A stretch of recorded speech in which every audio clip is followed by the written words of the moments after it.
இன்னொரு பதில் சொல்றாரு. இதை அவரு இப்படியே சொல்லியிருந்தாரு அப்படின்னா அந்த கேள்வி அவரா கேட்ட கேள்வி, இந்த பதில் இவரா சொன்ன பதில். அந்த கேள்வியை கேட்ட உடனே ஐயா குனிஞ்சிட்டாரு.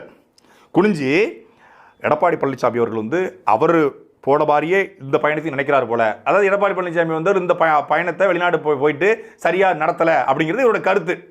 அதை எப்படி கீழே குனிஞ்சு சொல்றீங்க? அவன் கேட்ட கேள்விக்கு பதில் எப்படி உங்ககிட்ட இருந்துச்சு? அப்போ ஸ்கிரிப்டடா இல்லையா? பயணங்களால் தமிழ்நாட்டிற்கு உண்மையாவே பலன் உண்டா என்ற விமர்சனங்கள் முன்வைக்கப்படுகல. என்ன விமர்சனம் சொல்றாங்க? இல்ல, அதிமுக பொறுத்தவரை தொடர்ந்து விமர்சனங்கள் முன் வச்சுக்கிட்டே இருக்காங்க வெளிநாட்டு பயணங்கள் தொடர்பா. வெளிநாட்டு பயணத்தை பொறுத்த வரைக்கும் எதிர்கட்சி தலைவராக இருக்கக்கூடிய பழனிசாமி அவர்கள் இதை குறித்து கூட விமர்சனம் பண்ணியிருக்கிறாரு. பழனிசாமியை பொறுத்த வரைக்கும் தன்னுடைய பயணங்கள் எப்படி இருந்துச்சோ அப்படித்தான் இந்த பயணங்கள் இருக்கும்னு நினைக்கிறாரு.